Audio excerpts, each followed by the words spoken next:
There was a moment, and I remember it like it was happening this morning. Imagine it with me. You are floating in the cupola, the windowed observatory on the bottom of the International Space Station, looking down at the Earth below you, and everything you thought you understood about this planet changes instantly. From orbit, the atmosphere looks impossibly thin, a narrow band of light at the edge of the world. Everything that breathes, everything that moves, everything that has ever been built or imagined exists within that boundary as a continuous exchange. There isn't a place where one thing stops and something else begins. From that altitude, it doesn't look vast and inexhaustible.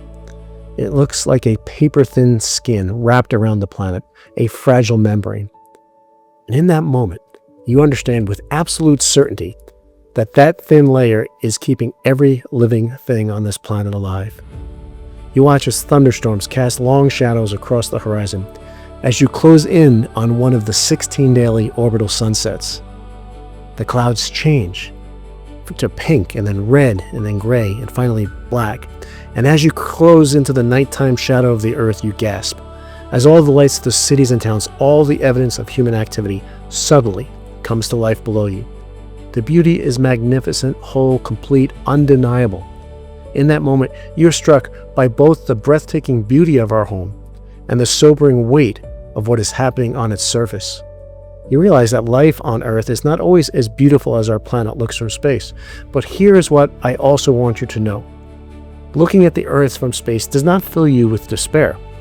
It fills you with hope, because from that vantage point, you can see the unlimited potential of what we can accomplish when we work together. And you begin to understand, maybe for the first time, what it truly means to be part of one human family. My name is Ron Garan. I am a CEO and an author, and I spent 178 days in orbit, and while there I conducted 4 spacewalks on the International Space Station. Before that, I was a combat fighter pilot, and I lived on the bottom of the ocean in the world's only undersea laboratory.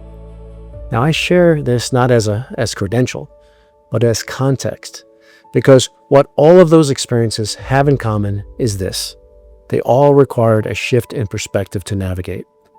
And I've come to believe that every breakthrough in space, in art, in business, and in the race to net zero begins exactly there. Not with a new technology, not with a new policy, with a different way of seeing. The landers who took the famous Earthrise photograph during the historic Apollo 8 mission said it simply: we went all this way to explore the moon, and what we discovered in the process was the Earth. That is what I want to talk to you about today. From the vantage point of space, certain things become undeniably clear. One of the clearest is this: we are living the golden lie. Right now, our political systems, our business systems, our cultural systems, they all operate as though the economy is the foundation and society and the planet exist in service to it. We treat everything, including the very life support systems of our planet, as the wholly owned subsidiary of the global economy. But when you look out that window at 250 miles up, you see something different. You see an iridescent biosphere teeming with life, breathtakingly complex, inextricably interdependent, and completely indifferent to our quarterly earnings reports. Here's the reality. The economy cannot exist without society, and society cannot exist without a living, functioning planet. Take the planet away, and everything built on top of it, every market, every institution, every organization represented at this conference, every quarterly report, disappears with it. We have the hierarchy inverted, and from space that inversion is obvious. The work happening this week at Net Zero Week, the conversations about credible delivery, about decarbonization, about moving from ambition to action, that work is not a compliance exercise.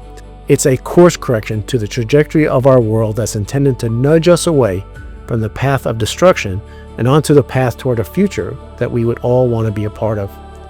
It is bringing our systems back into alignment with what is actually true about the world we live in. It's about solving the very real problems and challenges facing us in the context of the real world. And the business case for that correction is not ideological, it's structural. Organizations that decouple from finite and constrained resources are not sacrificing performance. They are building the only kind of resilience that survives the next 50 years.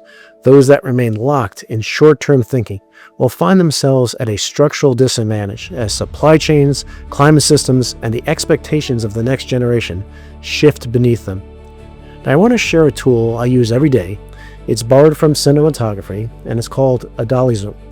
In filmmaking, a dolly zoom is where the camera is rolled back or dollied back at the same rate as the lens is zoomed in. The foreground stays the same, the background stretches. It creates altitude. It changes what you see without losing what's right in front of you. We can apply the same technique to every challenge we face. When you dolly zoom a problem, you zoom out spatially to the widest view possible, ideally the entire planet. But as you zoom out, you don't lose the person right in front of you. They don't become a workforce or a consumer group or a number on a spreadsheet. They remain a valued member of our human family. There's also a temporal dimension. Zoom out to the longest time frame possible, ideally multi-generationally, but don't abandon the short term. Hold both at the same time. And there's a perspective dimension. When we see anything from more than one perspective, we see it in stereoscopic vision. We begin to see the depth. The more perspectives we bring to a problem, the deeper our understanding becomes of that problem, and the more effective and longer lasting will be our solutions. Now, I wake up every morning in my bed, but I also wake up on a planet. That shift, the dolly zoom, is available to every single person watching right now. You don't need to be in space to hold it. To illustrate this concept, I want to share the story of my return to Earth. When my 6-month mission was complete, my 2 Russian crewmates and I climbed into our Soyuz spacecraft. We undocked from the space station. We fired our engines just enough to enter the upper atmosphere. Well, followed was a fiery, violent ride through the atmosphere at 5 miles a second. The parachutes opened. We were thrown all over the place. We hit the ground, and we hit so hard that we bounced and we rolled and we flipped over. And when the spacecraft finally came to rest, my window was pointed down at the ground. And out of that window, I saw a rock, a flower, and a blade of grass. And my first thought was, I'm home. And what was really interesting about that thought was I was home, but I was in Kazakhstan. So in that moment, my home wasn't just Houston, Texas, where my family was waiting for me to return. Home was Earth. And our definition of that word home has profound implications for how we problem solve, how we see our planet, how we see each other. And broadening our definition of home does not come with a requirement to forget where we came from or our national, ethnic, or organizational affiliations. It simply means seeing those things in the context of the bigger picture. And in the context of the bigger picture, that is the shift I'm asking each of you to make this week. Not just a feeling, but a decision-making framework. As a lens you can carry into every conversation, every commitment, every plan you build coming out of this conference. Net Zero Week exists because a growing number of people have already made that shift. They have looked at the evidence, accepted the reality of what is at stake, and decided to act. This week is not about awareness anymore. It's about delivery. It's about proving that the ambition is real. You are part of that proof. The decisions being made by organizations like yours right now in 2026 are among the most consequential decisions in the history of human enterprise.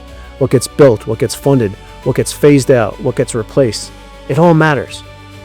It matters more than any previous generation because this generation has the opportunity to make it matter. So as a fellow crewmate on Spaceship Earth, I am asking you to leave this week with more than insight. Leave with a commitment, not to the status quo, but to the future that is still possible. You don't have to be in orbit to have the orbital perspective, and together we can nudge the trajectory of our world towards something as beautiful as the Earth looks from space. Thank you.